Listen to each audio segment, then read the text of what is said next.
তো প্রায়ই বলতেছে শরিয়া আইন কায়েম করতে হবে। কর্নেল অলি আহমেদ তাদের রাষ্ট্রপতি, তিনি তো প্রকৃতপক্ষে রাষ্ট্রপতি হতে পারবেন না, হয়তো ছায়া রাষ্ট্রপতি হবেন, ফেসবুকের রাষ্ট্রপতি হবেন। দেখেন, কর্নেল অলি আহমেদ একটি জনসভায় বলেছে যে আমি জামাতের আমিরের সাথে কথা বলেছি, জামাতের আমির আমাকে বলেছে তারা ক্ষমতায় গেলে শরিয়া আইন নয়, তারা সংবিধান অনুযায়ী দেশ চালাবে। তার মানে কি? তার মানে শরিয়া আইন নিয়ে জামাত ইসলাম মুনাফিকি করছে, এবং এই কথা বলেছে কর্নেল অলি আহমেদ। আপনি তো নিজেই উপস্থাপনা করার সময় আপনি বলেছেন জামাতের আমিরকে আমাদের এই রাশেদ ভাই নিজে জালিম বলেছেন না?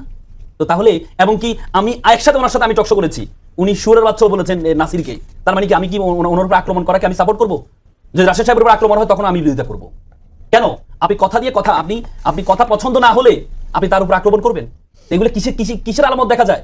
এগুলো কিসের আলামত দেখা যায়? উনি বারবার বলেন যে জামাতের নেতৃত্বে কোনোদিন গণ অভ্যুত্থান হয়নি, ভবিষ্যতে হবেও না।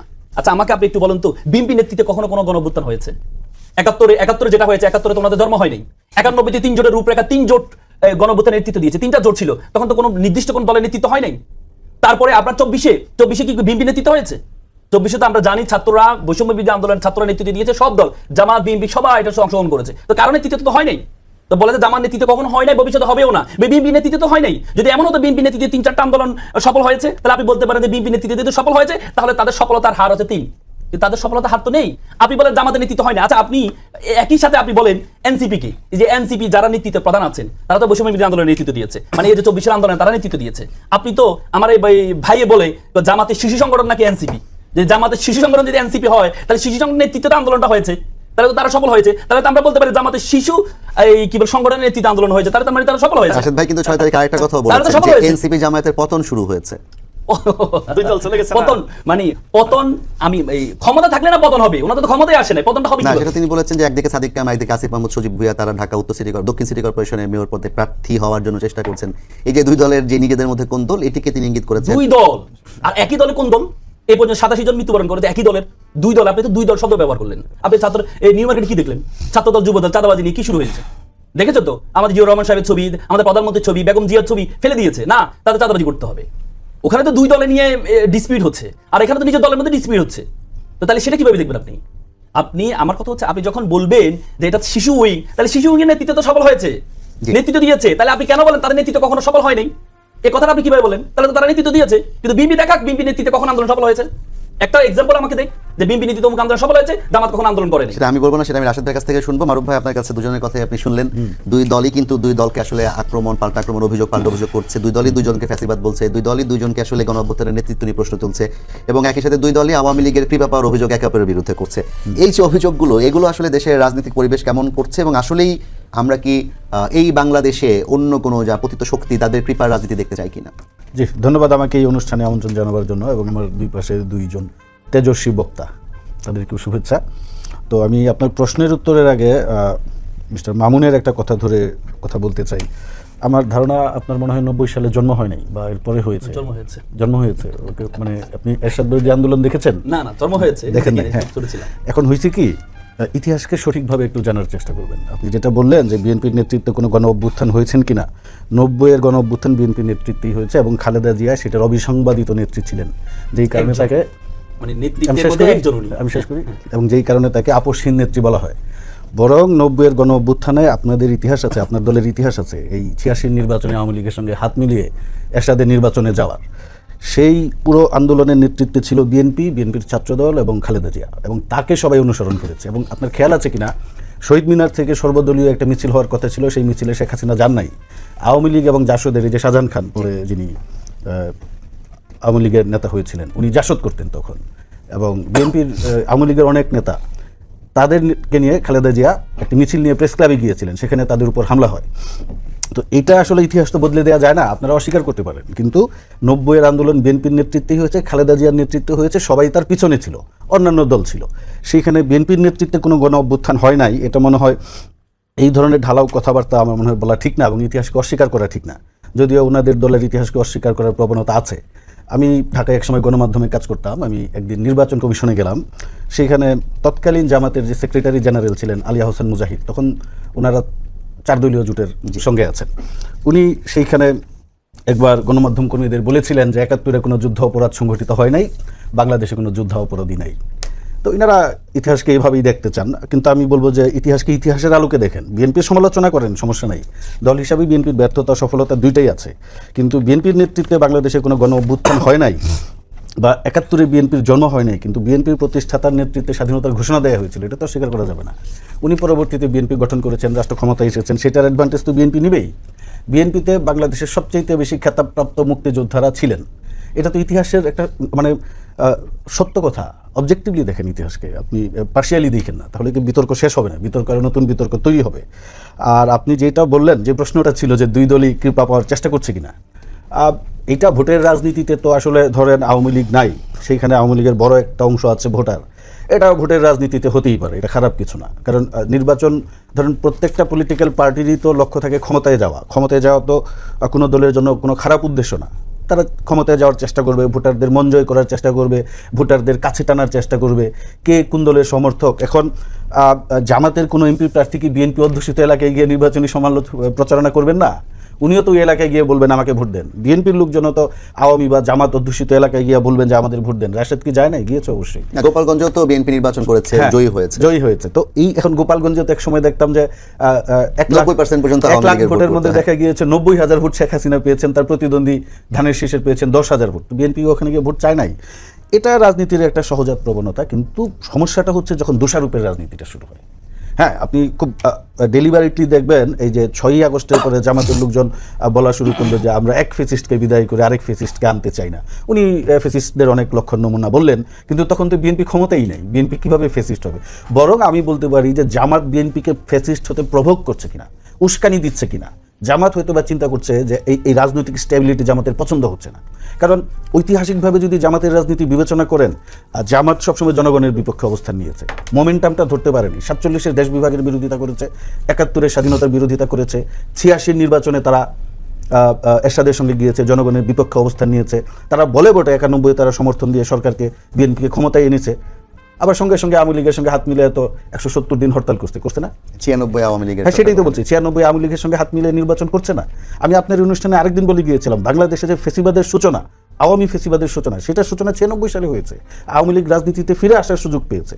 আপনি যদি বিষয়টা রাজনীতির বাইরে থেকে একজন নিরপেক্ষ দর্শক হিসেবে বিবেচনা করেন, আওয়ামী লীগ বাংলাদেশে ফিরে আসলো কিভাবে? 96 নির্বাচনেই তো। কিন্তু 96-তে তো তত্ত্বাবধায়ক সরকার ব্যবস্থাটাও, যেটা কিনা বিএনপি জামায়াত সহ সবারই লক্ষ্য ছিল, কিংবা তারা এখনো এটা পছন্দ করছে নির্বাচনের জন্য, সেটাও তো হয়েছে। না, তত্ত্বাবধায়ক সরকারটা হয়েছে, কিন্তু সেইটা তো বিএনপি মেনে নিয়েছে শেষ পর্যন্ত। কিন্তু আপনার এই যে সবসময় যে জামাতের যে জনগণের বিপক্ষে বা জামাতের রাজনীতির একটা লক্ষ্য হতে পারে, যেহেতু 71 সালে তাদের একটা ভূমিকা আছে, স্বাধীনতার বিরোধিতা, সবসময় তাদের মধ্যে একটা টেন্ডেন্সি থাকে যে আপনার আওয়ামী লীগের দিক থেকে কোনো একটা রিকগনিশন পাওয়া যায় কিনা বা লেজিটিমেসি পাওয়া যায় কিনা। কারণ দেখেন হিস্টোরিক্যালি আপনি দেখেন পয়েন্টগুলিতে তারা সবসময় আওয়ামী লীগের সঙ্গে গেছে। বা 2008-এর নির্বাচনের যে রিজভি ভাইয়ের যে কথাটা বললেন, যে 8-এর নির্বাচনে ওই সময় যারা আমরা ঢাকায় গণমাধ্যমে কাজ করেছি, আমরা সবাই জানি জামাতের পিরাপিরিতে সেই নির্বাচনে যেতে জোট বাধ্য হয়েছিল। কারণ কি? জামাত হয়তো বা চিন্তা করেছিল যে ওই সময় তো আসলে আপনি এক ধরনের অস্বস্তিকর একটা পরিবেশে নির্বাচন হচ্ছিল, অন্তর্বর্তীকাল এবং মূলত তখন বিএনপি আওয়ামী লীগের নেতাদেরকেই গ্রেফতার করা হয়েছে, জামাতের কাউকে গ্রেফতার করা হয়নি। এবং তারা তখন বলার চেষ্টা করলেন, ক্রেডিট নেওয়ার চেষ্টা করলেন যে আমাদের কারো বিরুদ্ধে দুর্নীতি নাই,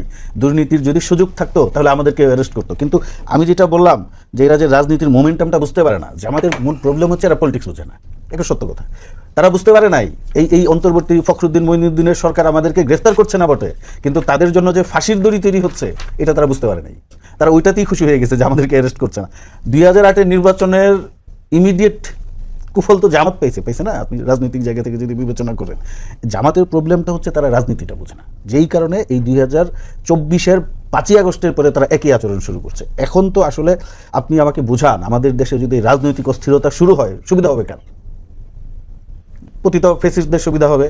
কিন্তু সেই জায়গায় জামাত মরিয়া হয়ে গিয়েছে দেশের ভিতরে একটা অস্থিতিশীল পরিস্থিতি তৈরি করা। উনি যেটা বলেছেন যে জামাতের লোকজনের উপর বিভিন্ন জায়গায়, সুনামগঞ্জে বিভিন্ন জায়গায় বিএনপির লোকজন হামলা করছে। কেন করছে? কারণ তারা তো প্রভোগ করছে বিএনপিকে উস্কানি দিচ্ছে, এমন পর্যায়ে কথাবার্তা বলছে যেন বিএনপি হামলা করে।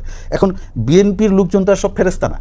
জামাত যেমন দাবি করে শত মেধাবীদের দল, তারপরে সৎ লোকদের দেখি বিভিন্ন ভিডিও টিডিও ধরা পড়ে, হ্যাঁ, নানা কীর্তিকলাপ সামনে চলে আসে।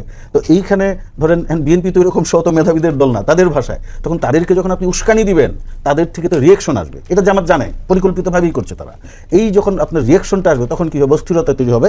জামাত হয়তো বা মনে করে এই অস্থিরতা তৈরি হলে একটা মধ্যবর্তী নির্বাচন হবে, তারা ক্ষমতায় যেতে পারবে। নো, তারা আবার ভুলের মধ্যে পড়ছে। তারা একটা মিথ্যা স্বপ্নের মধ্যে পতিত রয়েছে।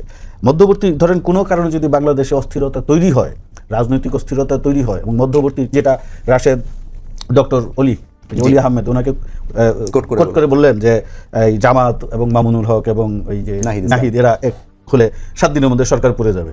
আর ভাই আপনি কিসের সরকার ফালাবেন? আপনারা তো 5ই আগস্টের আগে একসঙ্গে আন্দোলন করতেন না, ফ্যাসিস্ট বিরোধী লড়াই করছেন না। এখন বিএনপি রাষ্ট্র পরিচালনায় কী কী ভুল করছে ওগুলো সমালোচনা করেন, পরবর্তী নির্বাচনের জন্য অপেক্ষা করেন। সেই নির্বাচনের জনগণ ডিসাইড করবে কাকে ভোট দিবে। বিএনপি যদি যথাযথভাবে রাষ্ট্র পরিচালনা করতে না পারে বিএনপিকে ভোট দিবে না, সমস্যা নেই তো কোনো। তাহলে তো ওনারা তো সেই পর্যন্ত অপেক্ষা করতে চাচ্ছে না, তারা তো শেখ হাসিনার কায়দায় কথা বলছেন। 91 সালে আপনার নির্বাচনে হারার পরে শেখ হাসিনা বলেছিল সূক্ষ্ম কারচুপি হয়েছে এবং একদিনও সরকারকে শান্তিতে থাকতে দিবে না। 2001-এ বলেছে যে ইলেকশন ইঞ্জিনিয়ারিং হয়েছে, এবং শুরু থেকেই সরকারকে একটা মানে কি বলবো যে অস্থির অবস্থায় রাখা, একটা সমালোচনার মুখে রাখা। সমালোচনা করবেন, কিন্তু সেটা কি আপনি পজিটিভ সমালোচনা করে ভোটারদেরকে কাছে টানার চেষ্টা করবেন। কিন্তু এইখানে ওনারা যেভাবে হুমকি দমকি দিচ্ছেন, ফ্যাসিস্ট হয়ে যাচ্ছে, 7 দিনের মধ্যে সরকার ফেলে দিব, এই করব ওই করব, এগুলো তো আসলে রাজনৈতিক অস্থিরতাটাকে তারা আবার আমার মনে হচ্ছে ডেকে আনছেন। তারা মনে করছেন যে তাদের মনে হয়তো একটা স্বপ্ন জাগতে পারে যে ঠিক আছে বিএনপি ফেল করলে বাংলাদেশে যেহেতু এখন অন্য কোনো বড় রাজনৈতিক দল নাই, আমরা এই ক্ষমতায় চলে আসব। কিন্তু যদি না আসেন, রাজনীতিতে তো সুনিশ্চিত কথা বলে কিছু নাই, কিন্তু যদি না আসে সুযোগ নিবে কারা? পতিত ফ্যাসিস্টরা। এই ফ্যাসিস্টদের ফিরিয়ে আনার জন্য যা যা করা দরকার আমার মনে হয় জামাত তাই করছে। আপনাকে ধন্যবাদ। রাশেদ ভাই, মারুফ ভাইয়ের প্রশ্ন মানে কথা দিয়ে আপনাকে একটু জানতে চাই, এই যে ভাই একটা আশঙ্কা প্রকাশ করেছেন যে জামায়াত ইসলামী যেভাবে রাজনীতি করছে, রাজনীতির সুযোগ আওয়ামী লীগ কিংবা পতিত ফ্যাসিস্টরা নিতে পারে। এবং আমরা কিন্তু দেখছি গত কয়েকদিন ধরে আমরা বিভিন্ন ধরনের বোমা বিস্ফোরণ কিংবা বোমা পাওয়া, অথবা আজকে সাভারে যেটা হয়েছে, সাভারে একটা বাড়ি থেকে বিপুল পরিমাণ বোমা সহ আমরা দেখেছি যে কিছু গোষ্ঠী যারা কিনা বাংলাদেশকে অস্থিতিশীল করতে চায়, মৌলবাদী গোষ্ঠী, তাদের একটা অংশ সেখানে পাওয়া গেছে বলে কিছুটা আমরা শুনেছি। সো এই যে এই মুহূর্তে যদি সরকার এবং বিরোধী দল একে অপরের বিষোদ্গার করতে থাকে, রাজনীতির মাঠে যদি এগুলো নিয়ে গরম করতে থাকে, তাহলে অন্য যে দলগুলো আছে, শুধু তো আওয়ামী লীগই না, আসলে এখানে আরও ধরনের অ্যাক্টিভিস্ট কিংবা আরও অনেক ধরনের কাজ করার লোকজন আছে, তারা কি আসলে সুযোগ নেওয়ার চেষ্টা করা শুরু করেছে কিনা? দেখেন, অবশ্যই আওয়ামী লীগ তো সুযোগ নিতে চেষ্টা করবে, এবং আওয়ামী লীগ আসলে নানান বেশে এক্সট্রিমিস্ট যে গোষ্ঠীগুলো আছে সেগুলোর কোনো ধরনের সম্ভাবনা তৈরি হচ্ছে না। আওয়ামী লীগ নানান বেশে আসলে ফিরে আসার চেষ্টা করবে। তারা নিজেরাই কখনো এক্সট্রিমিস্ট হওয়ার চেষ্টা করবে, কখনো জামাতের মধ্যে, জামাতের মিছিলের মধ্যে ঢুকে পড়ার চেষ্টা করবে। এই যে সর্বশেষ জামাতের আমিরের নেতৃত্বে সচিবালয়ে যে মাপ সৃষ্টি করা হলো, সেখানে আমরা দেখলাম যে জামাতের আরেকজন এমপিকে তিনি থাপ্পড়ও মারলেন। হয়তো তার কাছে কোনো তথ্য ছিল যে ওই এমপি হয়তো সচিবালয়ে আগুন ধরিয়ে দিবে, বা সচিবালয়ের গেট ভেঙে ঢুকে সেখানে এমন কিছু করবে যেটা আসলে জামাতের রাজনীতির সাথে যায় না। তো নানান ঘটনা আসলে ঘটতে পারে, নানান তথ্য তার কাছে থাকতে পারে। কেন থাপ্পড় মারলো আমি সেটা জানতে চাই জামাতের আমিরের কাছে। আচ্ছা, রাষ্ট্রপতি নির্বাচনে প্রার্থী দিবে না, আবার দিল। জামাত ইসলামের পক্ষ থেকে কি বলা হয়েছিল? রাষ্ট্রপতি নির্বাচনে আমরা প্রার্থী দিব না। জামাত যে কিভাবে আসলে দ্বিচারিতা করে, নিজের অবস্থান ধরে রাখতে পারে না, অর্থাৎ জামাতের মধ্যে সবসময় অস্থিরতা কাজ করে যে আমি এই কাজটি করছি, এই বক্তব্য দিচ্ছি, এটা কি সঠিক? দেখবেন সকালবেলা জামাত এক কথা বলে, সন্ধ্যাবেলা আরেক কথা। ফজরের নামাজ পড়ে তারা পল্টি নেয়। এই যে জুলাই জাতীয় সনদে স্বাক্ষর করলো তো, কিন্তু সন্ধ্যায় কি বলেছিল? জামাতের পক্ষ থেকে বলা হলো পিয়ার ছাড়া জুলাই জাতীয় সনদে আমরা স্বাক্ষর করব না। তো জামাতের দ্বিচারিতা নিয়ে যদি আপনি কথা বলতে যান তাহলে তো বছর পর বছর লাগবে, ঘন্টার পর ঘন্টা বলেও শেষ হবে না। কারণ 47 থেকে জামাতের দ্বিচারিতা শুরু হয়েছে। ওই সময় ব্রিটিশদের নগ্ন দালালি করেছে, তারা পাকিস্তান চায়নি। অথচ সেই জামাতের লোকজন এখন বলে পাকিস্তান ছিল জামাতের ইমোশনের নাম। আর যখন বাংলাদেশ স্বাধীন হচ্ছিল তারা বলছিল যে অখণ্ড পাকিস্তান। যারা পাকিস্তান চাইলো না তাদের কাছে আবার 71 সময় হয়ে গেল ইমোশনের নাম। এখন আবার তারা মানে বলা যায় যে পরবর্তীতে দেশ স্বাধীন হওয়ার পরে তাদের আবার এরশাদ হয়ে গেল ইমোশনের নাম, এরশাদের অধীনে নির্বাচনে চলে গেল। এক্স্যাক্টলি বলেছে, কিন্তু আমাকে বলতে হবে। এরপরে আওয়ামী লীগ হয়ে গেল জামাতের কাছে ইমোশনের নাম। আওয়ামী লীগের সাথে বিএনপির বিরুদ্ধে 170 দিন হরতাল করলো। এরপরে আপনার একসাথে তারা নির্বাচনে যাওয়ার জন্য চেষ্টা চালালো, যদিও ওই সময় মানুষ সমালোচনা করেছিল, যে কারণে যুগপৎ আন্দোলন করলো বিএনপির বিরুদ্ধে। তো এরকম জামাতের অসংখ্য দ্বিচারিতা। দেখেন, তারা শরিয়া আইন নিয়ে দ্বিচারিতা করছে, বিদেশিদের সাথে বৈঠক করে বলছে আমরা কোথায় বলেছি ক্ষমতায় গেলে শরিয়া আইন কায়েম করব, তাই না? আর জাতীয় সংসদে এখন বলছে আল্লাহর আইন চাই, কোরআনের আইন চাই। যারা ইসলাম নিয়ে, শরিয়া আইন নিয়ে দ্বিচারিতা করে, তাদের তো বাংলাদেশে রাজনীতি করারই অধিকার দেওয়া উচিত না। হ্যাঁ, আমরা যারা মধ্যমতি রাজনীতি করি, অনেক রাজনৈতিক বাহাস হবে, সমালোচনা হবে, আলোচনা হবে। ধর্মকে পুঁজি করে জান্নাতের টিকিট বিতরণ করা, ইসলামকে নিয়ে এই ধরনের মুনাফিকি করা, শরিয়া আইন কায়েম করবেন? এখন তো বলতেছেন, তাই না? জামাতের সেক্রেটারি জেনারেল তো প্রায়ই বলতেছে শরিয়া আইন কায়েম করতে হবে। কর্নেল অলি আহমেদ তাদের রাষ্ট্রপতি, তিনি তো প্রকৃতপক্ষে রাষ্ট্রপতি হতে পারবেন না, হয়তো ছায়া রাষ্ট্রপতি হবেন, ফেসবুকের রাষ্ট্রপতি হবেন। দেখেন, কর্নেল অলি আহমেদ একটি জনসভায় বলেছে যে আমি জামাতের আমিরের সাথে কথা বলেছি, জামাতের আমির আমাকে বলেছে তারা ক্ষমতায় গেলে শরিয়া আইন নয়, তারা সংবিধান অনুযায়ী দেশ চালাবে। তার মানে কি? তার মানে শরিয়া আইন নিয়ে জামাত ইসলাম মুনাফিকি করছে, এবং এই কথা বলেছে কর্নেল অলি আহমেদ। তার বক্তব্য যদি আপনি অ্যানালাইসিস করেন, এবার আমি আমাদের রাসেল ভাইয়ের কিছু বক্তব্যের উত্তর দিতে চাই। দেখেন, তিনি বললেন যে বিএনপির এমপিদের ফেসবুকের পোস্ট দেখে আসেন। আচ্ছা, বিএনপির যে এমপির কথা বললেন, বিএনপির ওই এমপি তো যারা এই ধরনের অপরাধ করছে, দেখেন বাংলাদেশে খুন হয়, ধর্ষণ হয়, অপকর্ম হয়, চুরি হয়, রাহাজানি হয়, এগুলো কি শুধুমাত্র বিএনপির নেতারা করে? জামাতের নেতারা করে না? সাম্প্রতিককালে জামাতের এমপিদের কর্মকাণ্ড, শিবিরের নেতাদের কর্মকাণ্ড, মেয়ের নামে অনুদানের লিস্টে মেয়ের নাম রাখা, চাঁদের কার্ড নিয়ে প্রতারণা করা, এরকম বলতে গেলে অনেক সময় লাগবে, কমই বলি। এখন বিএনপির এমপি তো নিজ দলের কর্মীদেরকে বা যারা এই ধরনের অন্যায় করছে সতর্ক করেছে বা ব্যবস্থা নিচ্ছে, কিন্তু আপনাদের সব থেকে বড় বিখ্যাত আইনজীবী, বাংলাদেশের শ্রেষ্ঠ আইনজীবী হিসেবে যারা মানে জামাতের লোকজন যাকে দাবি করে, সেই শিশির মন্দির দেখেন কিভাবে শিরো কি করলো, রোজা এবং পূজা এক। তিনি আবরারের খুনিদের আইনজীবী হলেন, তার বিরুদ্ধে জামাত কোনো ব্যবস্থা নিয়েছে? উল্টো তাকে নমিনেশন দিয়ে পুরস্কার করেছে। তার মানে কি? আপনার দলের কর্মীরা অপরাধ করলে আপনি সেটার বিরুদ্ধে কোনো ব্যবস্থা নেন না। দেখেন, জামাতের সাবেক একজন নেতা এখন অন্য আরেকটি দল করে,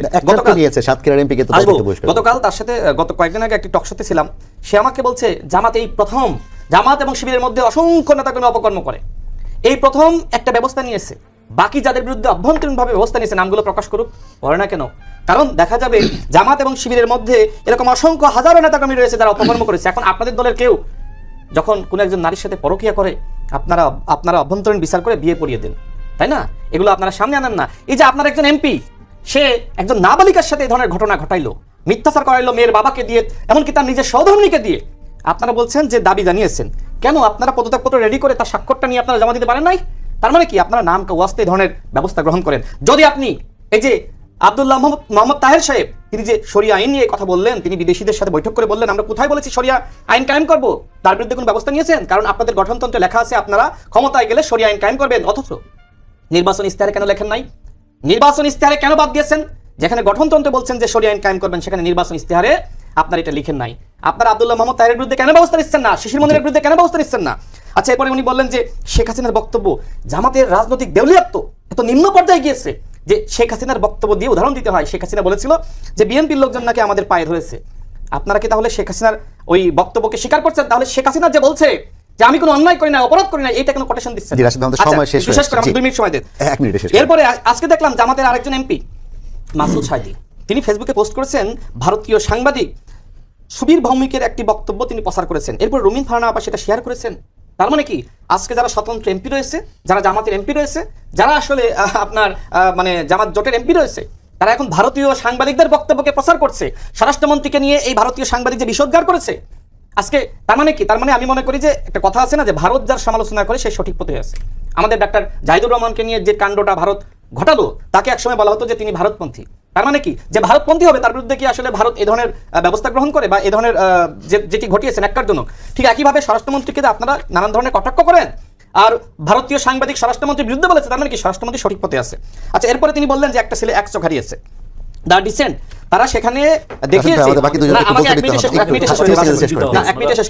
দেখেন, দ্য ডিসেন্ট যে আপনার ইয়েটা প্রকাশ করেছে, সেখানে বলছে যে ছবি সার্জিস আলম শো তারা প্রকাশ করছে যে ছাত্র দলের একজন নেতা তাকে মারতেছে, এটা ভুয়া ছবি। তার মানে কি? ওই ছেলে অবশ্যই তার চোখে যে আঘাত লেগেছে, এর জন্য আমরা মনে করি যে আমরা অবশ্যই মনে করি এই ঘটনা তদন্ত হওয়া দরকার। এখনো পর্যন্ত কে এই ঘটনা ঘটিয়েছে, কোথায় ঘটেছে, এরকম ছবি, ভিডিও ফুটেজ বা সিসিটিভি ফুটেজ এখনো পর্যন্ত এনসিবি বা জামাত দেখাতে পারে নাই। তারা শুধুমাত্র প্রত্যেকটা টক শোতে এসে প্রত্যেকটা আলোচনায় বলছে একটা ছেলে চোখ হারিয়েছে।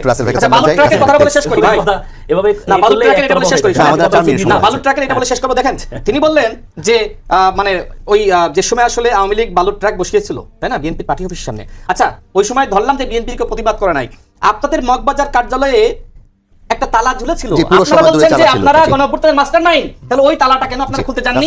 ওই সময় তো রুহুল কবির রিজভী ভাই তিনি কম মানুষ নিয়ে হলো, মানে আমরা দুই আলোচকের অনেকগুলো টপিক কিন্তু আমার কাছে আসছে, এখন নাহলে একতরফা শেষ করেন, আপনি শুরু করেন। আমাকে যে সুযোগ না দেন, বলিক ভাই বলেছেন, আমি সুযোগ দেওয়ার চেষ্টা করেছি, এখন রাশেদ ভাই একই কথা বলছেন, জামাতের আমির শেখ হাসিনার ভাষায় কথা বলছেন, দুজনের আলোচনা কিন্তু একরকম, তাহলে আমাকে তো ডিফেন্স করার সুযোগ দিতে হবে, নাহলে একতরফা হয়ে যাবে, একতরফা হয়ে যাবে। ভাই তো রাজনীতি বিশেষজ্ঞ, ভাই তো রাজনীতি বিশেষজ্ঞ, আমি রাজনীতি বিশেষজ্ঞ, আমি আমার পেশা হিসেবে আসছি।